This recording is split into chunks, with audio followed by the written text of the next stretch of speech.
Gràcies. És a mi, no? És una pregunta per en Francesc, o dues. Sabeu si al 1714 els nostres defensors duien potser un surcit amb la nostra estelada al braç o en algun lloc? No, perquè són les armes reals i les armes de la Generalitat de la Creu de Sant Jordi. Val.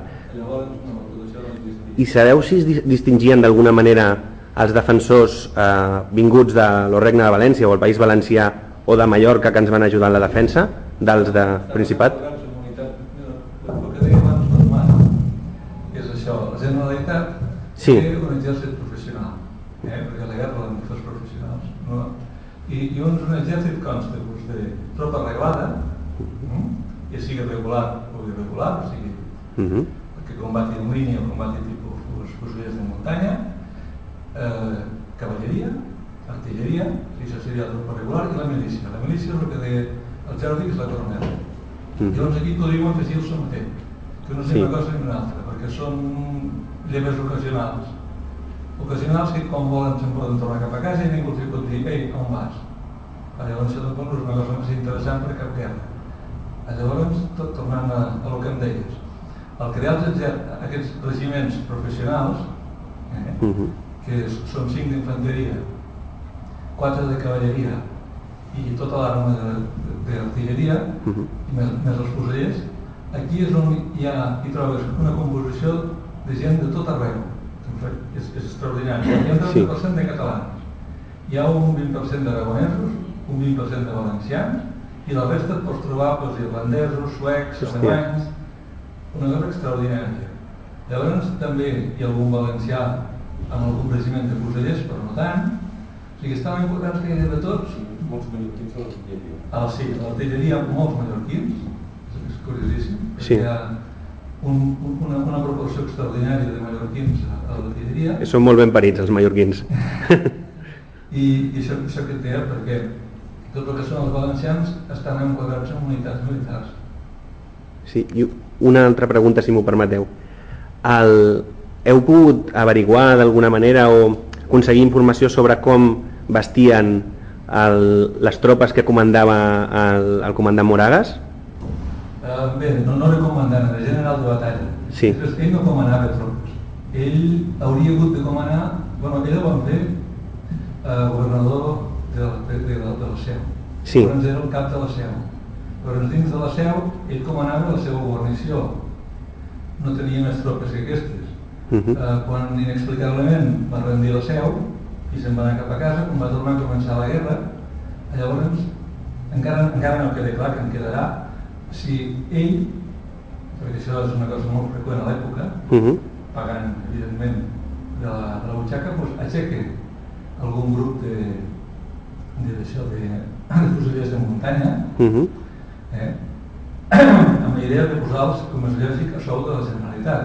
Això també és una cosa molt freqüent, perquè el que és totalment infreqüent és tindre companyies o regiments escampats pel territori que no estiguen sota el control del comandament central, en aquest cas en Villarroel, i les forces de l'exterior del Marquès de Poal.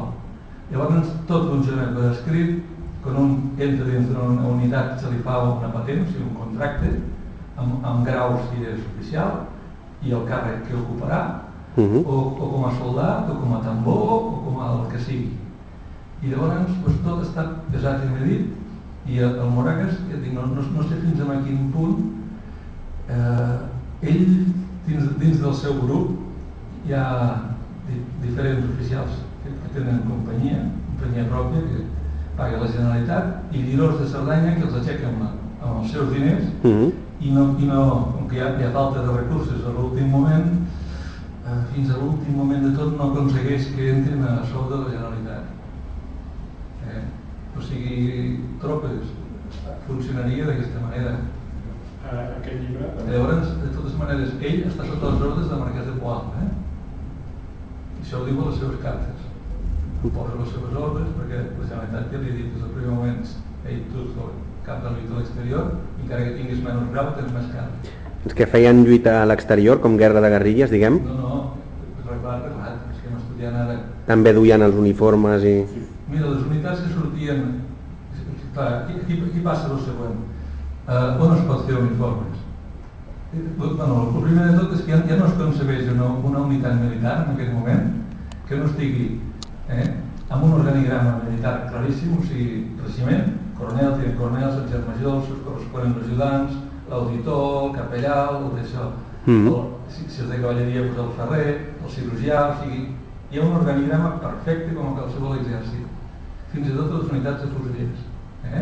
Llavors a la unitat menor de la companyia, doncs capità, tinent, alferes, dos sergents, 4 caporals, tants tambors, o sigui, tot està pesat i medit. Llavors, crear una unitat que no sigui així ja és totalment inconcebible, tant a l'interior com a l'exterior. El que passa és que a l'interior sí que es poden vestir, perquè hi ha molta roba. O sigui, la gent agafa molta roba.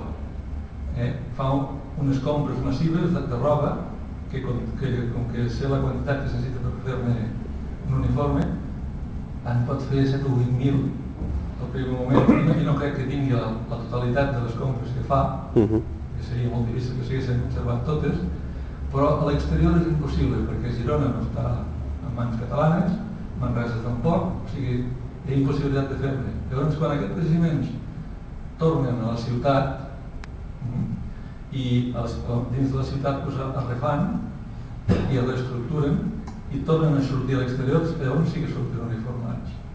I això ens consta diverses vegades. Llavors el marquès estaria en la meitat de la tropa vestida i la meitat de la tropa com pogués. Per impossibilitat, no per ganes. Ells demanen constantment vestit. A Girós també, a part de dir vull entrar en nòmina, envieu-me vestit. Us falta la pel·lícula. Us falta la pel·lícula que ho reculli tot. Efectivament. Volies fer una pregunta? Sí.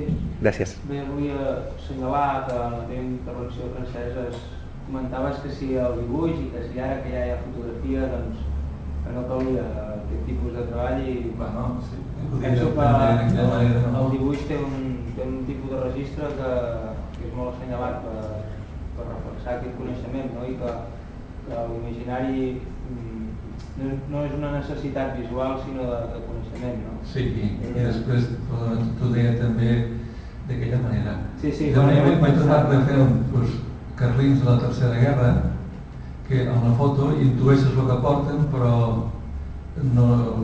si no hi entres més a fons i veus gravats, que és quan tu dius expliquen exactament el què, llavors dius, carai, aquesta taca blanca que hi ha aquí és la civella del cinturó, aquest piquet, que diguem aquest, que diguem aquell, és la corretja de la pistola. Si hi ha processos que el dibuix sí que és necessari per explicar el detall, això ho serà sempre. Moltes vegades conté més informació del dibuix. Sí, això ho serà sempre. Això evidentment, això no s'ha raó. Mira, ara parlant nosaltres, torno a parlar d'imaginaria.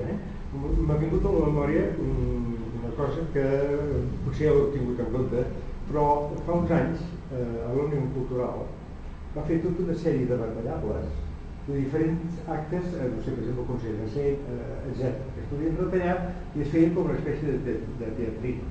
Clar, això era imprès i una cartolina, vull dir, potser és més fins i tot econòmic de fer-ho que s'han de fer les estatuetes i potser també de cara al jovent, a la canalla, acompanyat de sempre de diverses actes que puguin haver que hem reeixit amb la lluita general, doncs aportar una petita obra perquè la canalla la pogués interpretar, encara que fos amb aquests.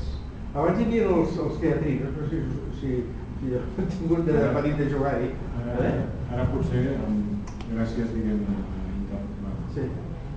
programes aquests de creació virtual, això es pot fer adaptat a l'època.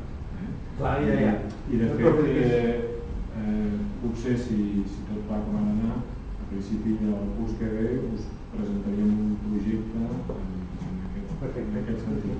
De gent que ja es dedica a això, doncs intentar treballar conjuntament. Però és el que dius tu, doncs adaptat a les... Sí, clar, adaptat al moment...